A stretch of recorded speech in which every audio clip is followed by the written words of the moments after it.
기도드립니다. 어제나 오늘이나 영원토록 동일하시고 변함이 없으신 하나님, 이사야서 특강을 시작합니다. 이사야 선지자가 예언한 말씀이 우리 시대에 성취되고 있음을 우리들에게 선지자들의 영을 부으셔서 깨달음이 있게 하여 주옵소서. 오늘도 종의 입을 주관하시고 전하는 종이나 듣는 종들이나 선지자들의 영을 부으셔서 무지함에서 벗어나게 하시고 그 시대에 있었던 역사적인 사실을 배경으로 우리 시대를 조명하게 하시며 자신을 돌아보며 하나님 앞에 바로 서서 정로로 가게 하여 주옵소서. 예수님의 이름으로 기도하옵나이다. 아멘. 이사야 1장 18절부터 23절까지 보겠습니다. 여호와께서 말씀하시되 오라 우리가 서로 변론하자. 너희 죄가 주홍 같을지라도 눈과 같이 희어질 것이요 진홍같이 붉을지라도 양털같이 되리라. 너희가 즐겨 순종하며 땅의 아름다운 소산을 먹을 것이요 너희가 거절하여 배반하며 칼에 삼키우리라. 여호와의 입의 말씀이니라. 신실하던 성읍이 어찌하여 창기가 되었는고 공평이 거기 충만하였고 의리가 그 가운데 거하였더니 이제는 살인자들 뿐이었도다. 내 은은 찢기가 되었고 너희 포도주에는 물이 섞였도다. 내 방백들은 패역하여 도적과 짝하며 다 뇌물을 사랑하며 사례물을 구하며 고아를 위하여 신원치 아니하며 과부의 송사를 수리치 아니하는도다. 23절까지. 오늘 두 번째 대지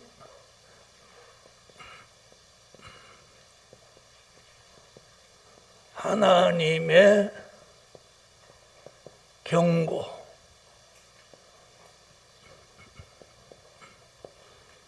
하나님의 경고.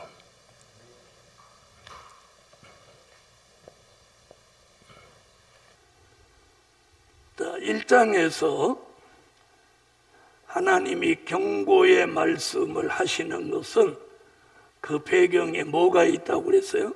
하나님의 사랑하시기 때문에 부패한 이스라엘에게 경고의 말씀을 주셔서 돌이키게 하셨다는 거예요. 아멘. 자, 오늘 18절부터 23절까지가 하나님의 경고인데 여기서 중요한 것은 지금 18절부터 20절 이게 중요합니다.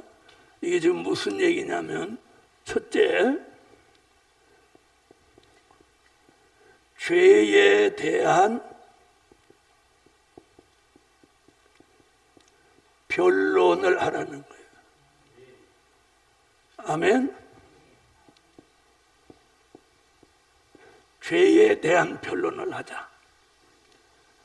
자, 뭐가 있어도 부패하여 범죄하였어도 하나님이 돌이키면 구원하시려고 지금 죄에 대한 변론을 나와 하자는 거예요. 자, 이와 같은 말씀이 이사야 43장 25절로 26절에 있습니다. 자, 이사야는 18절로 1장 18절로 20절에 죄에 대한 변론 얘기를 하고 이사야 43장 25절로 26절에서도 죄에 대한 변론 얘기를 하고 있습니다. 자, 본문 한번 가보겠습니다. 이건 중요한 거니까 한번 읽고 가시죠. 이사야 43장 25절로 26절 준비됐으면 읽으세요. 나 곧 나는 나를 위하여 내 허물을 도말하는 자니 내 죄를 기억지 아니하리라. 너는 나로 기억이 나게 하고 서로 변론하자. 너는 내 일을 말하여 의를 나타내라. 아멘. 자, 내 죄를 기억지 아니하리니 너는 죄에 대해서 서로 무엇하자? 변론하자. 자, 그런가 하면 이사야 선지자는 무슨 얘기가 하나 또 있느냐면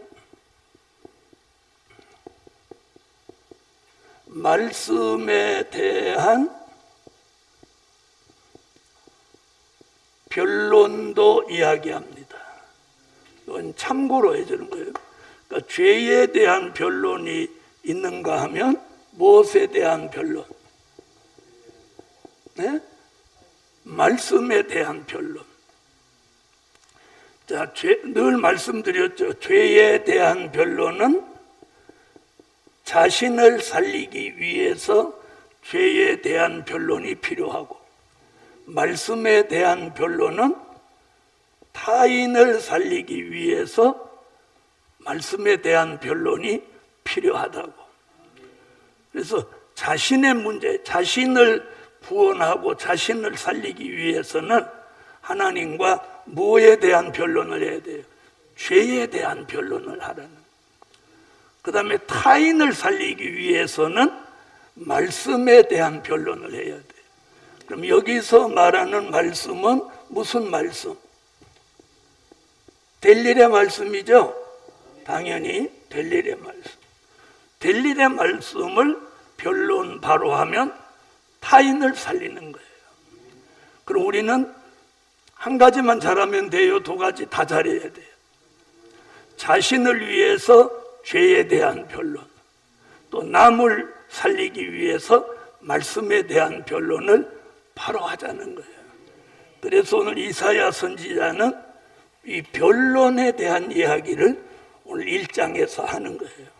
아무리 범죄하고 타락하고 부패했다 하더라도 하나님 앞에 그 죄를 내어놓고 변론하면 뭐라고 그랬어요?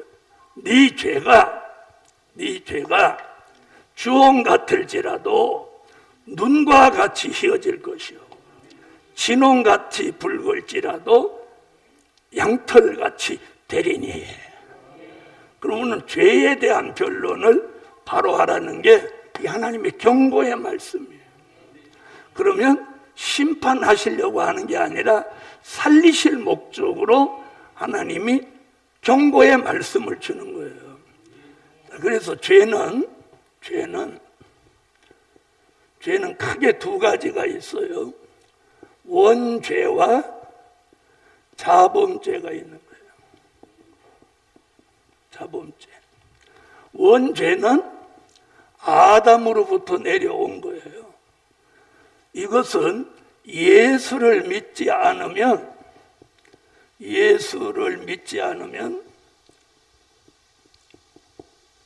해결될 수가 없어요. 그래서 인간은 아무리 의롭게 살아도 예수 믿지 않으면 이 원죄로 인해서 심판을 받는 거예요. 그래서 이 원죄는 그냥 회개한다고 되는 게 아니라 십자가에 달린 예수를 나의 구주로 믿어야만 이 원죄가 없어지는 거예요. 자범죄는 뭐예요? 이건 자신이 지은 죄예요. 우리가 자신이 지은 죄를 자범죄라고 하는데 이건 회개를 해야 되는 거예요. 회개. 아멘. 그래서 이 죄에 대한 변론. 자, 그럼 우리는 예수를 믿었으니까 원죄가 있어요, 없어요? 원죄가 있어요, 없어요? 사함 받았죠? 그런데 잘 보세요. 우리가 예수를 믿고 있는 동안 원죄를 사함받는 거예요. 근데 다시 예수를 버리고 세상 사람, 안 믿는 사람으로 돌아가면 그 원죄가 다시 생겨나는 거예요. 우리가 원죄는 내가 예수를 믿고 있는 동안에 사함받는 거예요. 그럼 사함받았는데 내가 예수 믿고 이제 안 믿고 뭐 불교로 가고 딴 데로 다른 종교로 갔다. 그럼 그 원죄가 다시 찾아오는 거예요. 무슨 말인지 이해하셨죠? 그래서 이 원죄는 예수를 믿고 있는 한 문제가 되지 않는 죄예요. 그러나 예수를 믿다가 안 믿으면 다시 원죄는 문제가 되는 죄예요. 그 다음에 자범죄는 자신이 지은 죄이기 때문에 자신이 청산해야 돼. 회개해야 돼. 무슨 말씀인지 아셨죠? 그러나 자범죄도 이런 게 있어요. 예수 믿기 전에 지은 죄는 내가 예수 믿고 물과 성령으로 거듭나면 그 이전에 지은 죄는 한 번에 다 사함받아. 예수 십자가 보혈로. 그래서 히브리 9장 12절로 14절에 뭐라고 하냐? 영원한 속죄를 얻었다. 예수 믿고 회개하고 물과 성령으로 거듭나는 순간 그 이전에 예수 믿기 전에 지은 죄는 몽땅 사함받는 거예요. 그래서 굉장히 위대한 속죄의 은총이 여기 있는 거예요. 그러나 중생한 후에 또 죄를 지었어. 그건 조목조목 회개해야 돼요. 알아들으셨죠? 자, 그러면 오늘 이사야는 왜 여기서 죄에 대한 변론을 이야기하느냐? 자, 우리가 죄를 깨닫는 단계가 있는 거예요. 뭐 과정이라고 해도 되죠. 그건 우리가 죄는 율법과 계명을 통해서 이게 죄구나 이렇게 깨닫는 거예요. 여러분, 이방인들은 자기가 죄를 짓고도 그게 죄인 줄 모른단 말이에요. 왜? 그것이 죄라고 하는 기준이 없기 때문이에요. 그래서 이방인들은 뭐가 있느냐? 양심이라는 게 있는 거야. 자, 이방인들도 양심 있어요, 없어요? 있죠? 양심이 제대로 박힌 사람은 예수 믿는 사람보다 더 깔끔하고 깨끗하게 사는 사람도 있어요. 그런데 그 사람 구원받아요, 못 받아요? 못 받는 거. 그 행위로 구원받는 거 아니야. 그 사람은 아까 말한 원죄 때문에, 예수 안 믿으면 원죄 때문에 구원 못 받는 거예요. 그래서 이게 중요하다는 거예요. 그래서 우리가 전도할 때도 왜 예수를 믿어야 되는지를 원죄부터 가르쳐줘야, 그래야 이 사람이 이 원죄가 있구나. 그럼 너는 타고날 때부터 죄인이야. 인간은 타고날 때부터 죄인이다. 이것만 깨달으면 그러면 나 어떻게 해야 되냐? 그러니까 예수 믿어야 된다. 왜 예수 믿어야 되냐? 당신의 죄를 대속하시기 위해서 예수님이 대신 돌아가셨기 때문에 그분을 믿어야 사함을 받는다. 이렇게 해야 돼요. 아픈 사람한테 교회에 나오면 너 병 낫는다. 이렇게 전도하니까 안 되는 거예요. 왜? 그래서 우리가 예수 믿는 목적을 구원에다 둬야지, 부자 되는 거에 둬도 안 되고 잘 되는 거, 병 고치는 데다 두면 안 되는 거예요. 예수 믿는 근본은 구원이에요, 구원. 아멘? 심판받지 않고 구원받는 게 목적이고, 그렇게 해서 예수 믿다 보니까 성령의 은혜를 통해서 우리가 병도 고쳐지고 우울증도 사라지고 번민도 없어지고 피곤도 떠나가고 좋은 일도 생기고 기적도 일어나고 물질도 오고. 아멘? 이건 뭐예요? 예수 믿어서 부수적으로 따라오는 보너스예요, 보너스. 쉽게 얘기하면. 무슨 말인지 아시겠죠? 그런데 구원은 제껴두고 보너스에다만 근본을 두면 안 된다는 거예요. 이게 잘못 믿는 거예요. 그런 걸 우리가 뭐라고 하냐? 기복적인 신앙이라고 하는 거예요. 예수 믿는 목적은 반드시 구원에 있어야 돼요. 그래서 이사야서 특강 하면서 이사야서 총 제목이 뭐라고 그랬어요? 우리 교인들은 똑똑해. 하나님의 큰 구원. 뭐 병고침 이런 게 아니라는 거야. 이해하셨죠? 그래서 죄를 깨닫는 이게 죄다 하는 정의를 내려주는 게 율법과 계명이란 말이에요. 하나님 섬기지 않는 게 죄다. 안식일 지키지 않는 게 죄다. 부모를 공경하지 않는 게 죄다. 살인하는 게 죄다. 간음하는 게 죄다. 도적질하는 게 죄다. 남의 이웃의 것을 탐내는 게 죄다. 이 계명만 가져도 우리 생활 속에 깔끔하게 살 수 있단 말이에요. 그래서 계명의 1번이 뭐예요? 하나님 외에 다른 신을 네게 두지 마라. 우상을 섬기지 마라. 이런 게 근본이란 말이에요. 그러니까 이방인은 율법과 계명이 없으니까 죄에 대한 개념이 없다는 거예요. 그래서 죄를 깨닫는 단계. 죄를 깨달았어. 이게 죄구나 그랬으면 그 다음에는 죄를 회개하는 단계.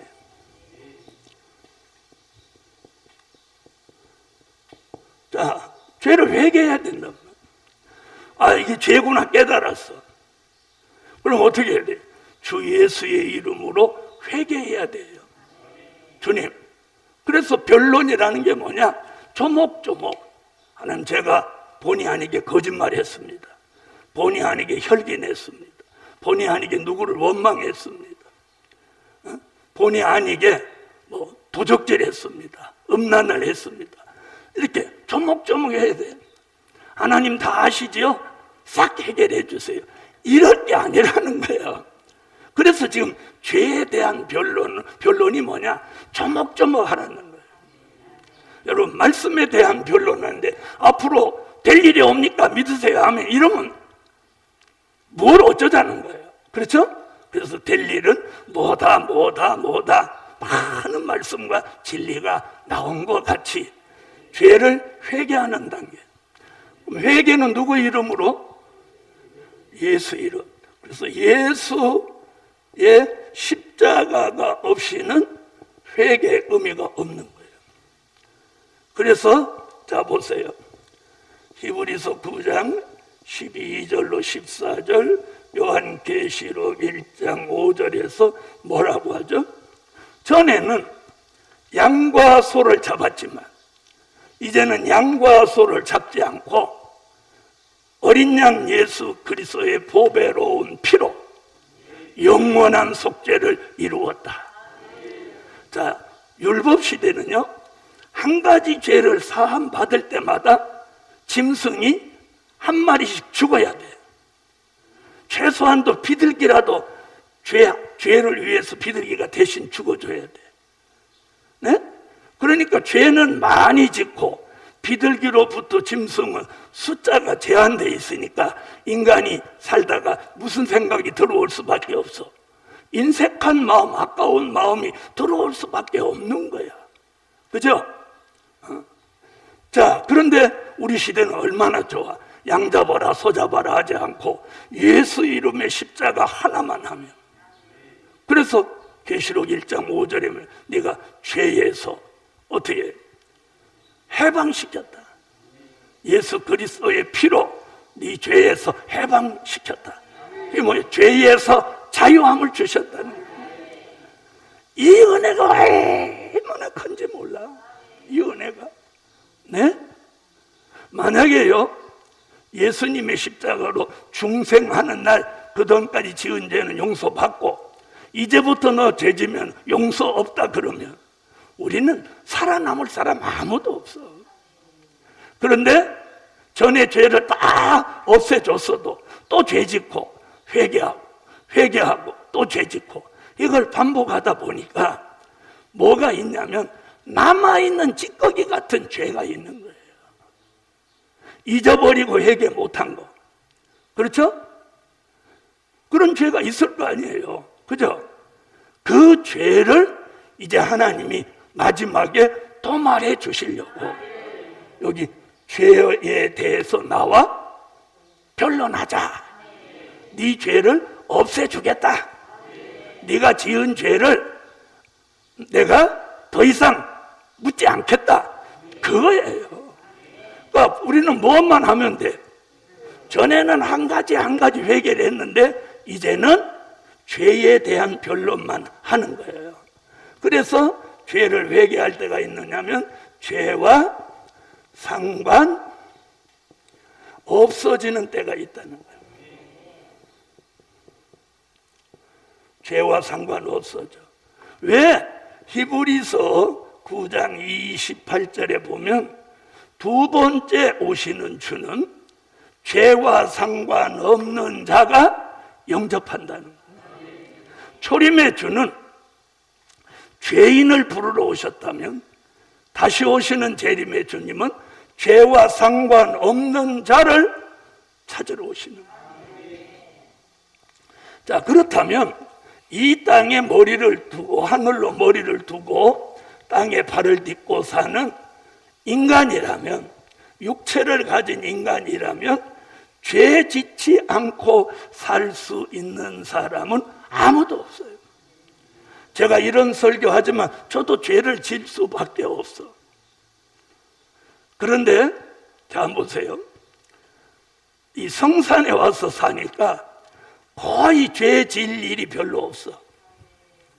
뉴스 보다가 욕하는 거 아니면 하는 게 없어. 뉴스 보다가 욕이 나와.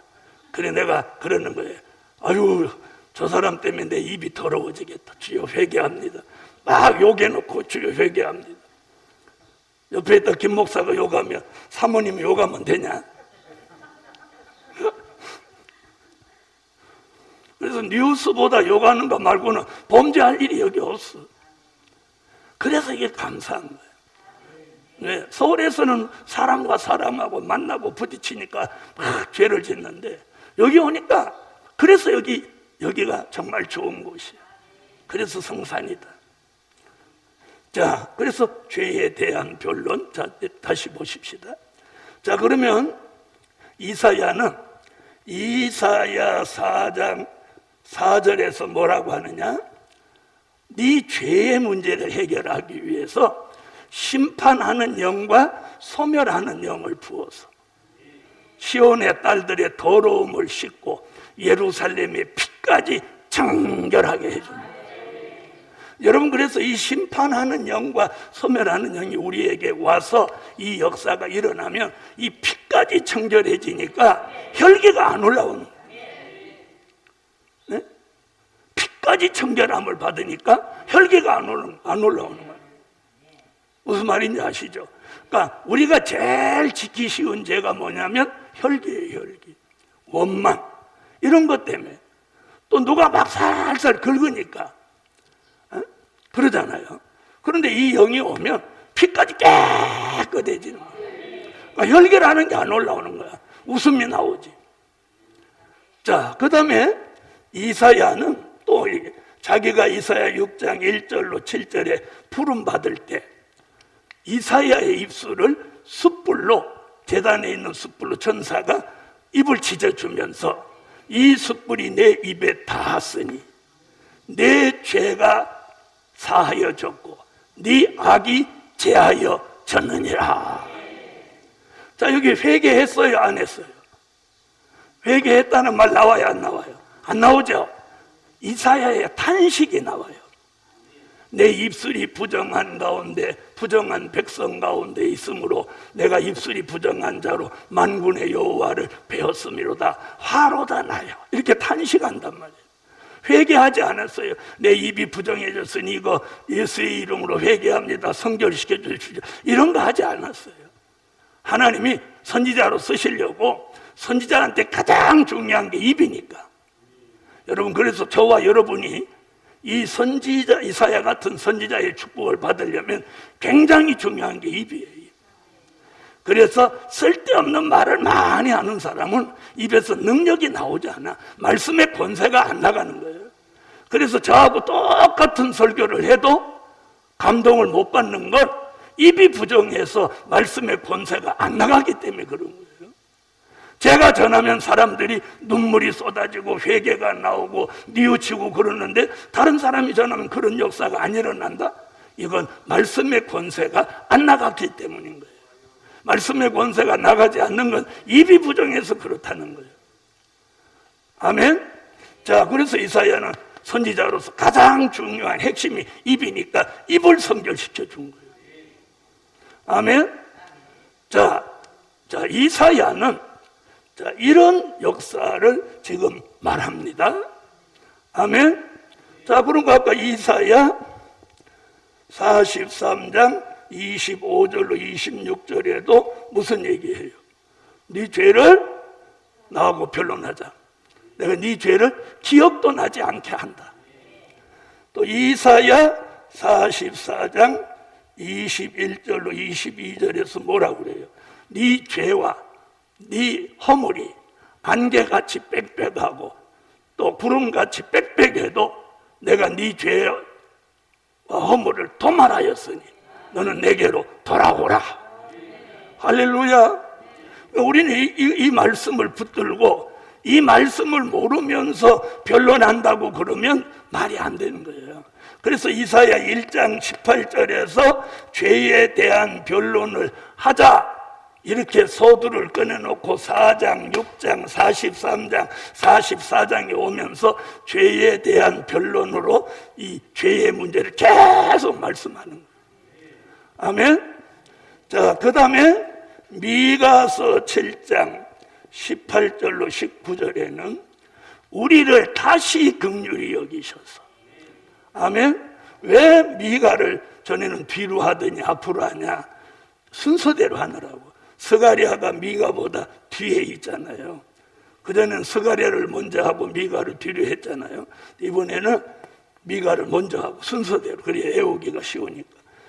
다시금 우리를 긍휼히 여기셔서 우리의 죄를 발로 밟으시고 우리의 죄악을 깊은 바다에 던지신다. 그러니까 우리가 지금까지 예수의 이름으로 회개해야 되는 건 지금도 마찬가지예요. 회개해야 돼요. 무슨 말인지 아세요? 회개를 해야 된단 말이에요. 그런데 회개해도 남아있는 게 있단 말이에요. 그 얘기예요. 이 죄에 대한 변론을 하면 회개 안 해도 된다, 이런 오해를 하면 안 돼요. 이 얘기를 왜 꼭 하느냐? 이제 이 말씀에 흠집을 내려고 하는 사람들은 그럼 회개 안 해도 된다는 말이냐? 이런 사람이 있어요. 흠집을 내려고. 그런 얘기 아니에요. 회개는 생각나면 언제든지 회개해야 돼요. 주님 오실 때까지라도 회개는 해야 돼요. 그러나 회개하지 못하고 이렇게 남아 누락돼 있는 죄의 문제는 변론하면 없애준다는 거예요. 아멘. 그래서 죄악을 발로 밟으시고 깊은 바다, 그것도 낮은 바다에 던지면 이놈이 또 뛰쳐나올까봐 깊은 바다. 이 표현이 굉장히 좋잖아요. 깊은, 다시 못 올라오게 한다, 그런 얘기잖아요. 자, 그 다음에 스가랴 3장 4절에는 더러운 옷을 벗기시고 죄가를 제하여 주셨다, 그렇게 말해요. 스가랴 3장 9절은 한 돌에 7눈이 있는데 새길 것을 새기면 이 땅의 죄악을 하루에 제하신다. 이게 지금 다 죄에 대한 변론을 하면 없애준다는 얘기예요. 그 다음에 스가랴 13장 1절에 보면 다윗의 셈을 여셔서 죄와 더러움을 씻는 셈이 되게 하신다. 저 보세요. 선지자들이 이렇게 죄의 문제를 쫙 예언했단 말이에요. 자, 그 다음에 보세요. 자, 이제 이사야 59장 19절로 20절. 자, 그럼 왜 아까 이사야 할 때 안 하고 이걸 빼놨었느냐? 이는 다음 얘기를 하는데 가장 적절한 거예요. 여기 보면 이렇게 있어요. 여호와의 신을 야곱 족속에게 가수같이 부어주면 여호와의 신이 내리는 그 기운에 몰려 야곱에게 있는 죄가가 떠나가 버린다.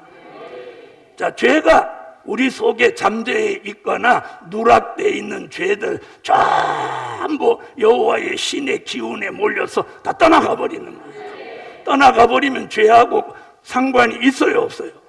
없어졌죠? 왜? 다 떠나갔으니까.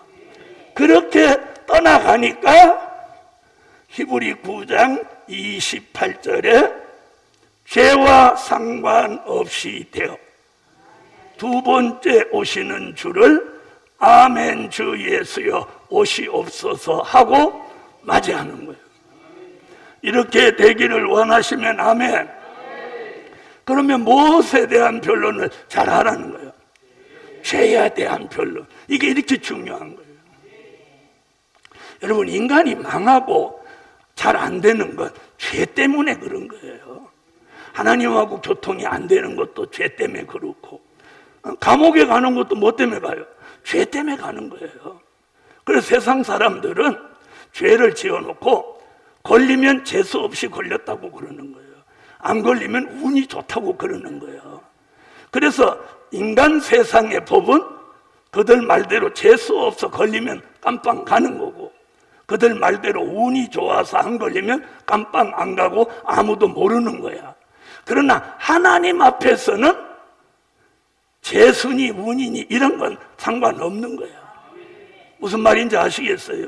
사람의 눈은 손바닥 하나라도 가리지만 하나님의 통찰하시는 전지전능하신 역사는 인간이 절대로 가릴 수 없습니다. 그래서 모든 죄는 그 죄값을 치르게 돼 있어요. 그래서 야고보 1장 15절에 욕심이 잉태한 즉 죄를 낳고 죄가 장성한 즉 사망을 낳느니라. 그래서 우리가 인간에 있어서도 이 본질 속에 근본적으로 타고날 때 욕심이 많은 사람이 있어요. 어릴 때도 보면 형제끼리 뭐 가지고 있어도 지 거는 남 절대 안 주고 대걸대걸 굴르고 남의 거 막 지 걸로 만들고, 어릴 때 자식도 키워보면 그런 놈 있잖아요. 그 놈은 커도 예수 믿어도 문제야. 그 욕심 때문에. 그런데 타고날 때부터 욕심 없이 타고난 사람, 이 사람은 참 하나님의 사람으로 사는데 굉장히 좋은 성품이야. 나는 욕심 많게 타고나신 분 아멘. 이렇게 설교하면 아무도 아멘 안 해. 그래서 나 여기 있는 사람 누가 욕심 많은지 내가 다 알아.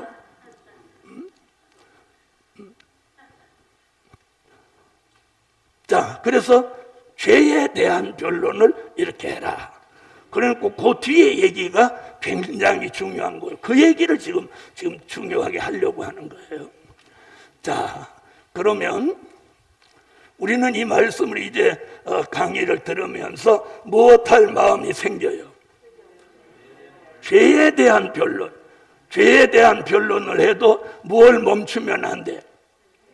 회개는 멈추면 안 돼. 회개는 마음이 깨름직하고, 아, 내가 이 죄 졌구나. 언제든지 회개해야 돼. 자, 그런데 오늘 여기 이렇게 말합니다. 19절이에요. 너희가 즐겨 순종하며. 자, 여기 지금 무슨 얘기하냐? 조건이 따라요. 즐겨 순종하며. 뭐에 대한 것을 순종하라는 거예요? 죄에 대한 변론을 순종하며. 뭐라고 그랬어요? 땅에 아름다운 소산을 먹을 것이요. 맞나요? 자, 땅에 아름다운 소산을 먹을 거나. 자, 보세요. 자, 그럼 순종은 뭐냐? 사람이요, 순종하는 영이 있는 사람이 있어요. 순종하는 영이 와야 순종하는 마음이 생겨요. 네. 제가 살아보니까 사람은 자기 생각하고 맞는 일에는 무조건 순종해요. 근데 자기 생각하고 안 맞고 내가 좀 손해가 날 것 같다 그러면 순종 안 하는. 네. 자, 순종 얘기 어디서 나왔어요? 사무엘상 15장 22절로 23절에서 뭐라고요? 순종이 제사보다 낫다. 순종이 제사보다 낫다. 그러니까 그 당시는 제사 드리는 것보다 순종하는 게 더 복이 있다 이 말이에요. 제사 잘 드려놓고 하나님을 말씀 앞에 불순종하면 앞에 제사 드린 게 의미가 없다는 거예요. 그럼 우리 시대는 예배죠. 예배 다 잘 드리는 거 중요해요. 근데 예배 잘 드려놓고 불순종하면 예배 드린 거 의미 없다는 거예요. 그래서 자, 그냥 순종이 아니고 즐겨 순종하라. 뭐예요? 즐거운 마음으로 순종하라는 거예요. 순종도 이런 것이에요. 억지로 순종하는 거 있어. 예? 심부름 시키면 계속 쭝얼쭝얼 하면서 갔다 오는 사람이 있고, 어차피 갈 거니까 기분 좋게 갔다 오자 그러고 막 휘바람 불면서 노래 부르면서 찬양하면서 갔다 오는 사람이 있어. 뭐 어떤 사람이 복이 있는 거예요? 순종도 두 가지야.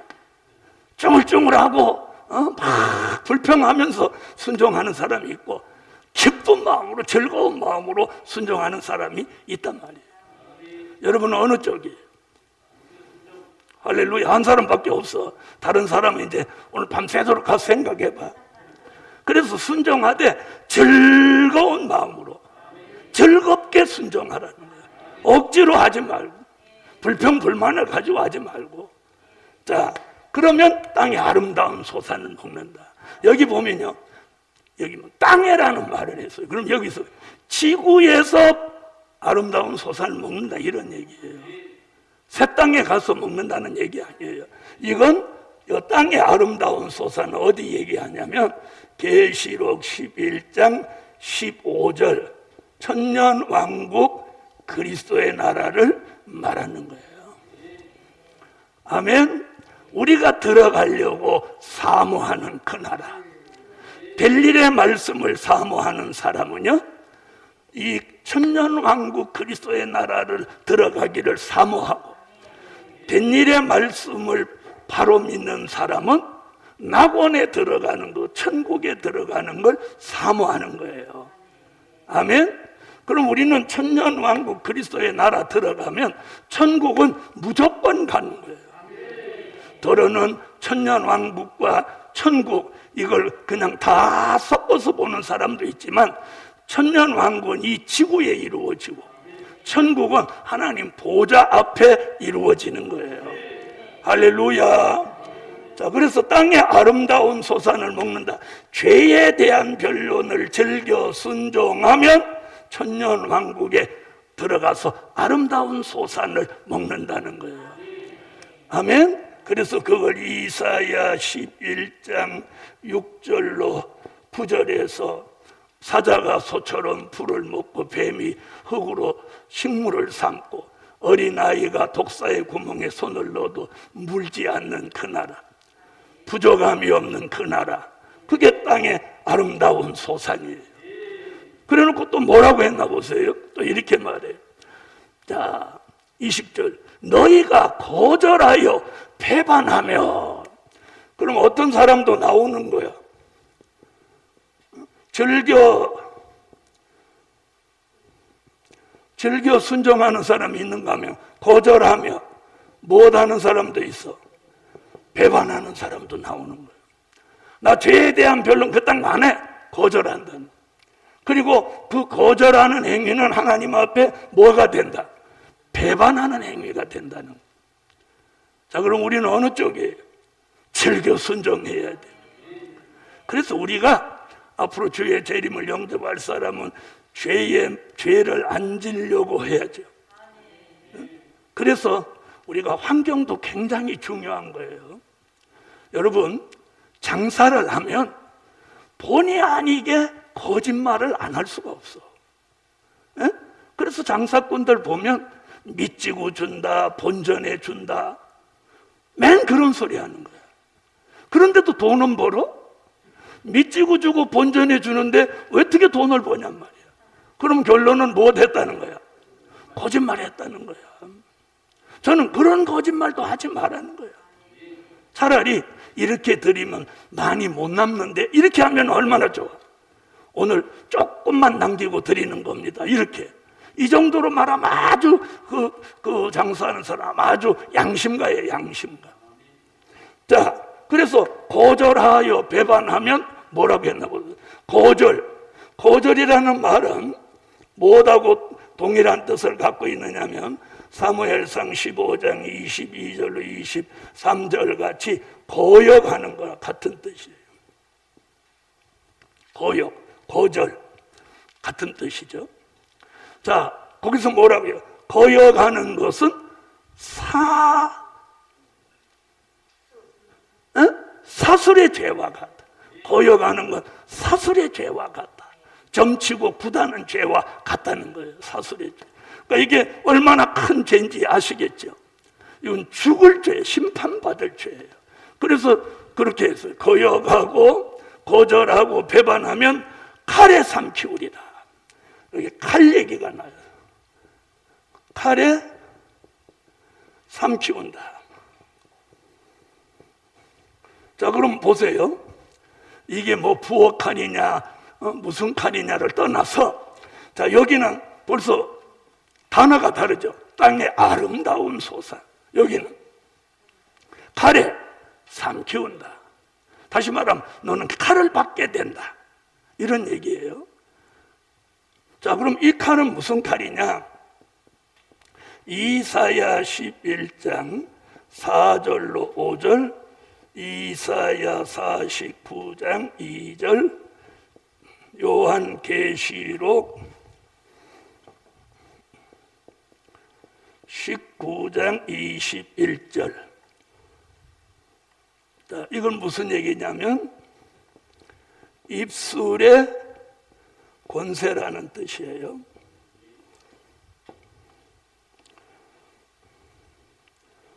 또 이건 심판하는 권세입니다.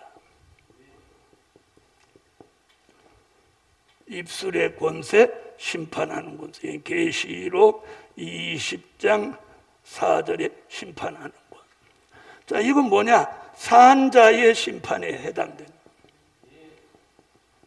천년왕국을 건설하시기 위해서 산자를 심판할 때, 자, 심판주 예수님의 입에서 검이 나와서 그때 모든 살아있는 사람을 다 죽여서 새의 밥을 만든다는 거예요.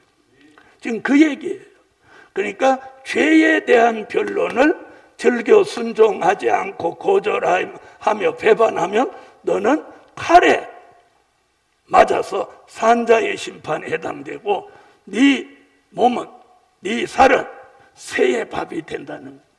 이 얼마나 무서운 얘기입니까? 자, 그러니까 이 마지막 때 주의 재림을 앞두고 우리가 다른 것도 다 잘해야 되지만 뭐에 대한 변론을 잘해야 돼요? 죄에 대한 변론을 즐겨 순종해야 돼요. 그래놓고 20절 끝에 뭐라고 했나 보세요. 자, 이렇게 말씀하고 있어요. 자, 뭐라고 하죠? 여호와의 입의 말씀이니라. 아멘. 이게 여호와의 입의 말씀이다. 이사야의 말이 아니다. 이런 얘기예요. 자, 그럼 우리는 오늘 이 말씀을 특강을 들으면서 이게 하나님의 경고예요. 경고는 뭐냐? 내가 앞으로 이렇게 할 거니까 네가 정신 차리고 깨달음을 가지고 분별 있는 삶을 살으라는 거예요. 그래서 오늘 우리는 이 말씀을 그 시대 사람들에게 주신 경고로 듣지 말고 우리 시대에 주신 경고로 받아야 된다는 거예요. 왜? 그 시대 사람들은 이미 이 말씀으로 심판을 받은 거예요. 그렇죠? 그러면 역사적인 사실은 이루어졌고 이제는 그 시대를 배경으로 해서 우리 시대를 예언한 이 말씀이 우리 시대에 이루어질 때가 됐다는 거예요. 그러면 우리는 이 말씀을 하나님의 경고의 말씀으로 깨닫고 죄에 대한 변론을 바로 하고 우리는 즐겨 순종함으로 천년왕국 땅의 아름다운 소산을 먹는 데까지 갑시다. 자, 이제 세 번째는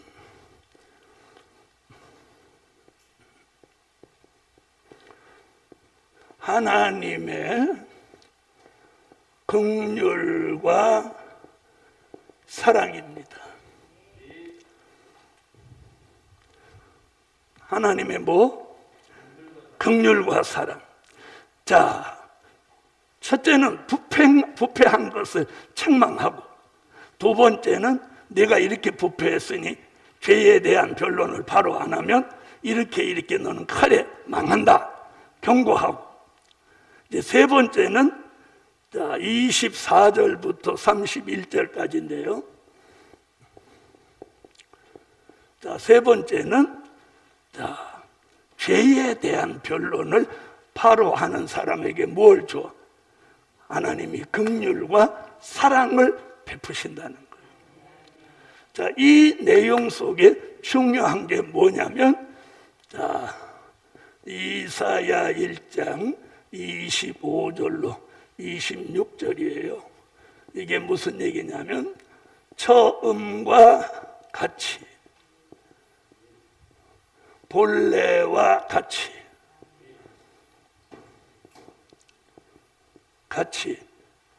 회복시켜준다.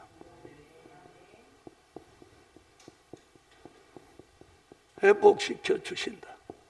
회복받기를 원하시면 아멘. 자, 하나님의 긍휼과 사랑은 아무리 부패하고 범죄한 사람이라도 하나님의 긍휼과 사랑으로 처음과 같이 본래와 같이 회복시켜 주신다는 거예요. 자, 그럼 여기서 말한 처음과 같이 본래와 같이는 뭘 말하느냐면 창조 때 사람을 말하는 거예요. 어느 시대 사람? 창조 때 사람. 창조 때 사람은 창세기 1장 26절로 28절, 창세기 2장 7절. 자, 여기서 뭐라고 하죠? 하나님이 창세기 1장 26절로 28절에 하나님의 형상대로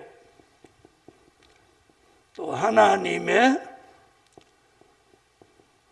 모양대로 사람을 창조하신 그 사람을 창세기 2장 7절에서 흙으로 아담을 창조하시고 그 코에다가 무엇을 넣으셨어요? 생기를 부어서 생명이 됐던 그 사람. 아멘. 아멘. 자, 오늘 창세기 1장 26절로 28절 한번 이건 꼭 읽어볼 필요가 있어요.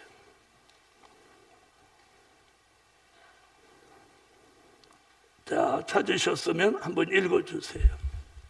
내가 너의 사사들을 처음과 같이 너의 모사들을 본래와 같이 회복할 것이라. 그리한 후에야 내가 의의 성읍이라 신실한 고을이라. 자, 우선 읽었으니까 다 읽어. 이사야 1장 25절로 26 그거 읽으려고 했는데 잘 읽었어.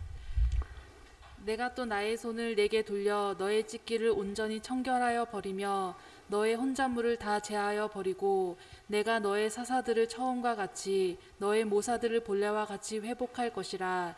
그리한 후에야 내가 의의 성읍이라 신실한 고을이라 칭함이 되리라 하셨나니. 자, 여기서 하나님이 손을 가지고 우리를 만져주시면서 우리를 처음과 같이 본래와 같이 회복시킨다는, 그 사람이 창조 때 사람. 그러니까 하나님의 형상대로 모양대로 지음받은 그 사람. 창세기 1장. 하나님이 가라사대 우리의 형상을 따라 우리의 모양대로 우리가 사람을 만들고 그로 바다의 고기와 공중의 새와 육축과 온 땅과 땅에 기는 모든 것을 다스리게 하자 하시고 하나님이 자기 형상 곧 하나님의 형상대로 사람을 창조하시되 남자와 여자를 창조하시고 하나님이 그들에게 복을 주시며 그들에게 이르시되 생육하고 번성하여 땅에 충만하라 땅을 정복하라 바다의 고기와 공중의 새와 땅에 움직이는 모든 생물을 다스리라 하시니라. 아멘. 자, 이 사람이 누구냐면 범죄 전의 사람, 선악과를 따먹기 전의 사람, 타락하기 전의 사람, 에덴 동산에서 쫓겨나기 전에 그 사람, 바로 이 코에 생기를 받아서 생명이 된 그 사람 얘기예요. 에덴 동산에도 아담이 에덴 동산 후반에 와서는 범죄했잖아요. 그렇죠? 그 범죄하기 전의 사람으로 돌아가는 거예요. 그것을 우리 시대에서는 성경에서 뭐라고 합니까? 예수 그리스도의 형상이라고 하는 거예요. 아멘. 예수 그리스도의 형상. 다시 말하면 이스라엘 사람들 같이 부패하고 타락했어도 죄에 대한 변론을 하나님의 경고로 즐겨 순종하고 받아들이고, 그런 사람에게는 하나님의 긍휼과 사랑으로 회복된다는 거예요. 우리가 노력하고 훈련하고 무슨 뭐 고시 보고 이래서 회복되는 거 아니에요? 그래서 오늘 성경이 이사야 1장 25절 20 나의 손을 내게 돌려 이렇게 했어요. 내게 돌려.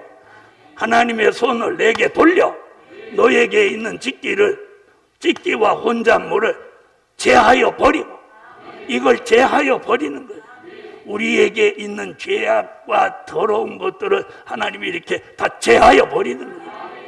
아멘. 그런 후에야 네가 의의 성읍이라 신실한 고울이라 칭함이 되리라. 아멘. 그게 회복이에요.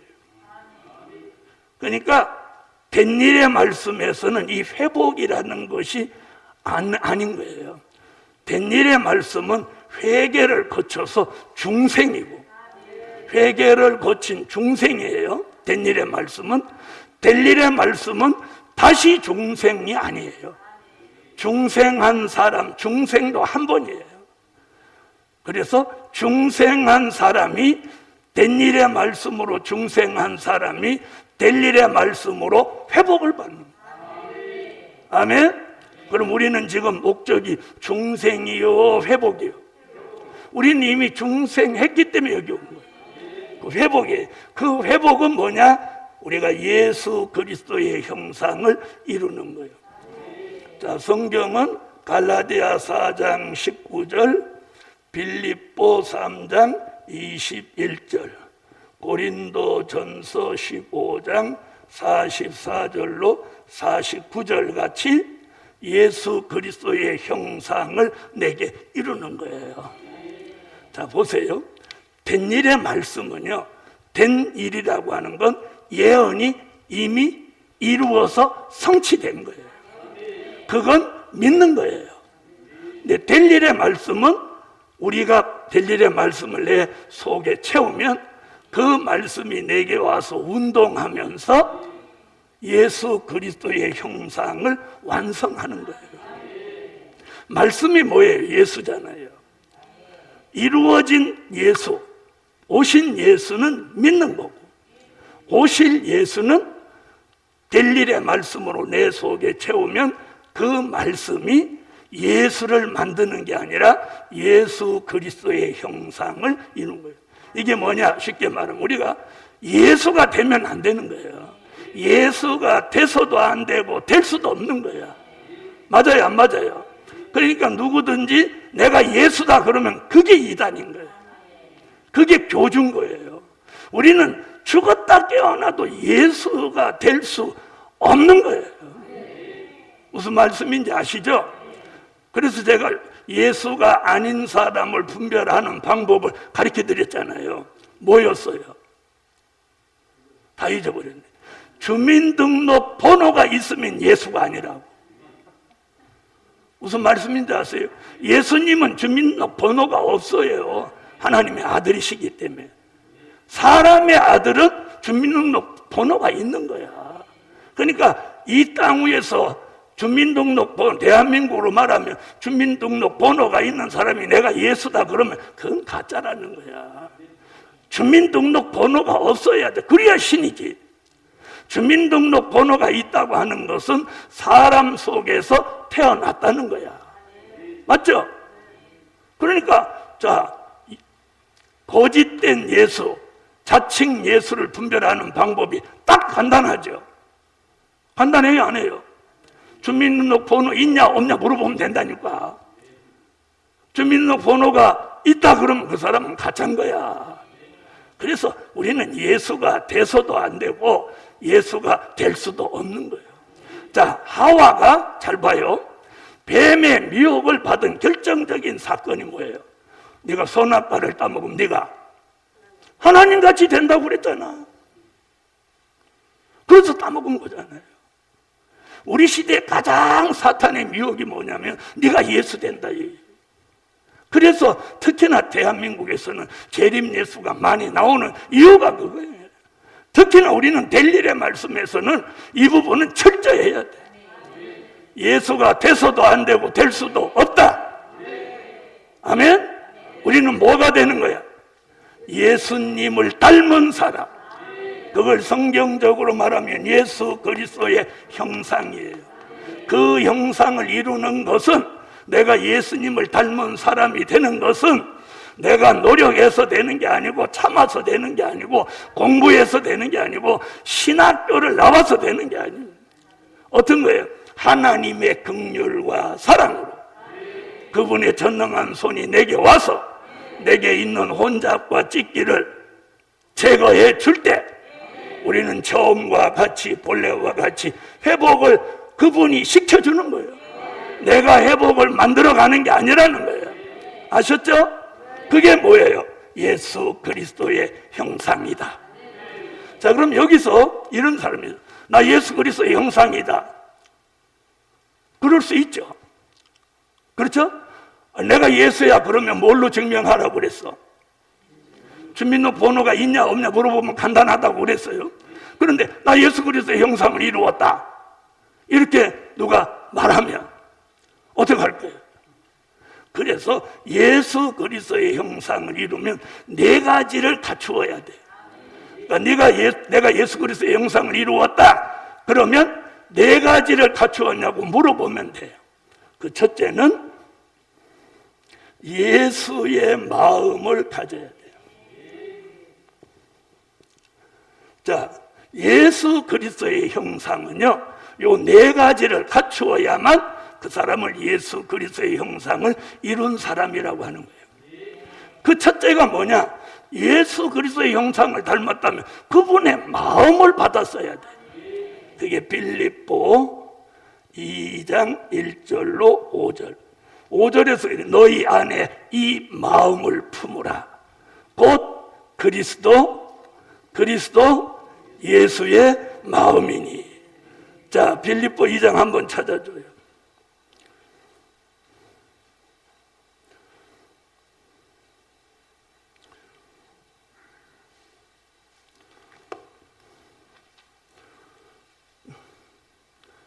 자, 찾으셨으면 읽어줘요.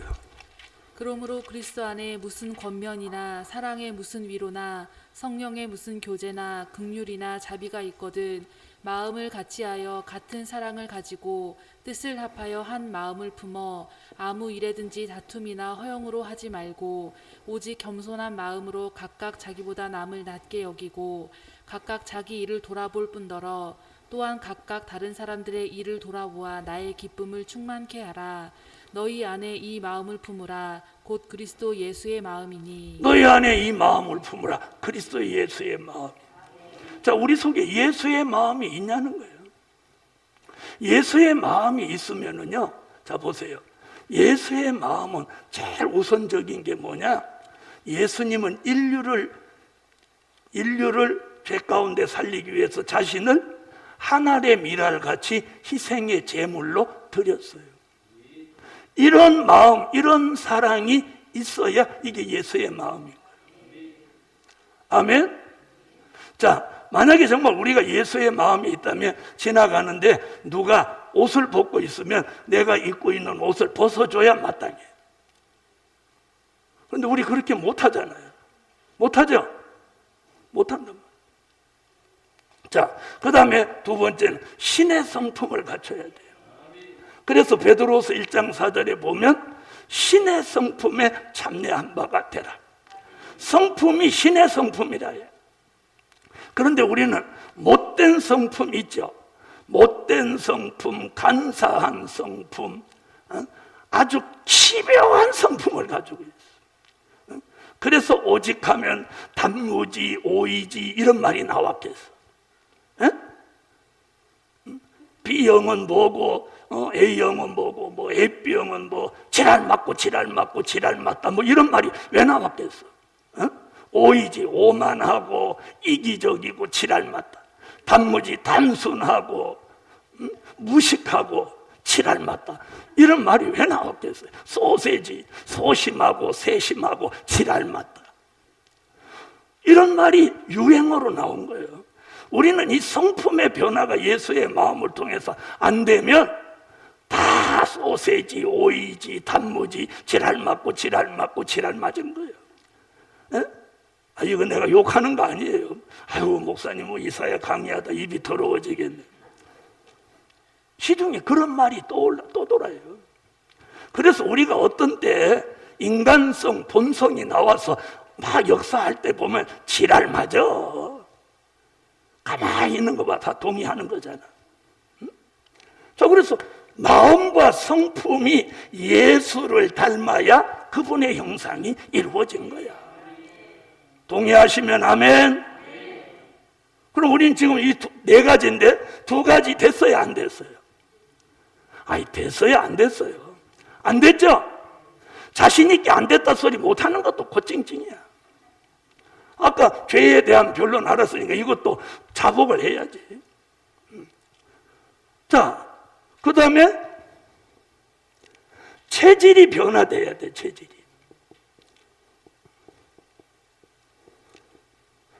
자, 한방에서는요, 체질을 굉장히 중요하게 생각해요. 그래서 한방에서는 체질을 네 가지로 보잖아요.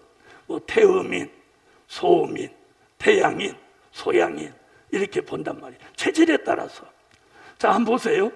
술이 술술 잘 넘어가는 사람은 예수 믿기 힘든 체질이에요.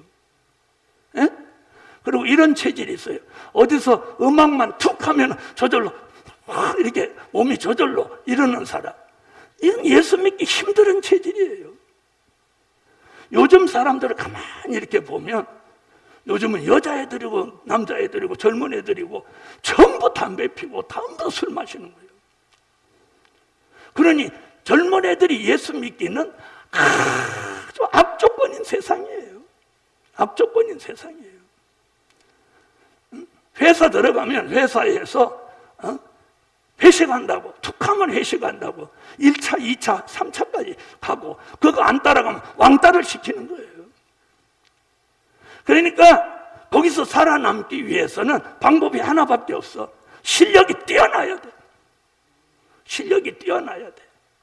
그 사람 아니면 그 회사가 아주 치명적인 타격을 입을 만한 그런 실력이 있으면 살아남는 거예요.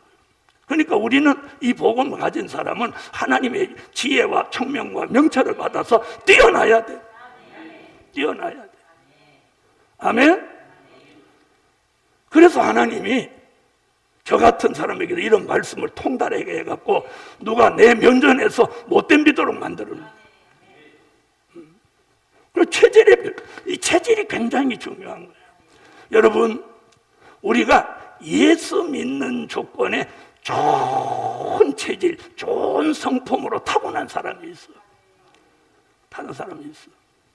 무슨 말인지 아세요? 술이라고 하고 담배, 뭐 마약, 도박 이런 거, 오락 이런 거 하고는 전혀 체질이 안 맞는 이런 사람으로 태어났다면 최고의 축복을 받은 거예요.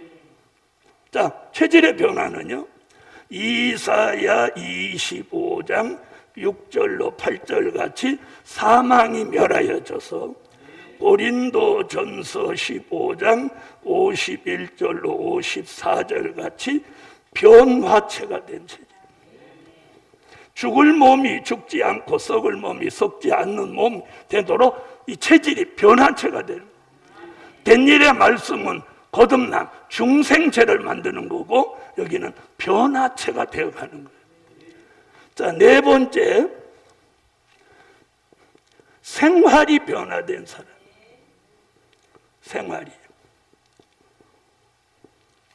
생활이 어떻게 변해? 이사야 43장 7절 같이 하나님 앞에 영광 돌리는 생활.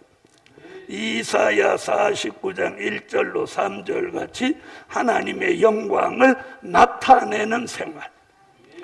이것이 이 네 가지가 갖추어진 사람이라야 예수 그리스도의 형상을 이루는 거예요. 이게 예수를 닮은 사람이에요. 턱이 주걱턱이다, 머리가 노랑머리다, 그래서 나 예수 닮았다, 이거 아니에요. 다시 말하면 그분의 내면 세계를 닮아야 된다는 거예요. 아멘. 자, 그래서 오늘 1장에서 마지막 하나님이 우리에게 주시는 소망은 뭐냐? 내가 너를 처음과 같이 본래와 같이 회복시켜서 창조 때 사람, 하나님의 형상대로 모양대로 지음받은 그 사람으로 돌아가게 만든다. 그렇게 돌아가도록 완성된 사람을 네 가지로 조명하고 있는, 예수의 마음을 받은 사람, 신의 성품을 받은 사람. 그래서 진선미의 성. 아멘. 체질이 변화돼서 몸에서 사망이 자꾸 멸하여지는 사람. 그래서 사망이 멸하여진 사람은요, 어떤 변화가 오느냐? 이 죽음에 대한 공포가 사라지는 거예요. 그래서 입에서 죽고 싶다, 죽겠다, 죽을 것 같다, 이 말이 입에서 사라지는 거예요. 자 보세요. 죽을 사람은 죽을 것 같다, 죽고 싶다, 죽이고 싶다, 이런 게 나오면 이 사람은 죽을 사람이에요. 그런데 사망이 멸하여진 사람은 죽을 것 같다, 또 죽이고 싶다, 죽고 싶다, 이런 마음과 생각도 없거니와 말도 입에서 사라지는 거예요. 이게 사망이 멸하여진 사람이에요. 그 다음에 생활이 오직 하나님의 영광 돌리는 거, 나타내는 거. 위로는 하나님께 영광을 돌리는 거. 뭐예요? 예배 잘 드리는 거. 땅에서는 영광을 나타내는 거. 하나님의 말씀과 기도의 능력을 통해서 말씀을 듣고 기도의 역사를 받는 사람으로 하여금 하나님이 전지전능하고 살아계시다는 것이 믿어지도록 만드는 게 하나님의 영광을 나타내는 것입니다. 아멘. 이래서 우리는 하나님의 긍휼과 사랑을 통해서 앞으로 이렇게 된다는 게 이사야 1장의 결론이에요. 그럼 소망이에요? 소망이에요? 소망 아니에요? 그래서 언제나 하나님의 말씀은 우리에게 소망을 주신다는 거예요. 오늘도 여러분 이 소망, 어떤 소망? 예수 그리스도의 형상을 만들어 주신다는 이 소망, 오늘도 아멘으로 받읍시다. 감사의 예물 올렸습니다. 주님, 시간마다 예물 드리는 종, 꼭 예수 그리스도의 형상을 완성하게 하시고, 오늘 이사야서 특강 듣고 아멘하는 종들마다 오늘 네 가지 예수 그리스도의 형상을 완성케 하시옵소서. 주 예수 이름으로 기도하옵나이다.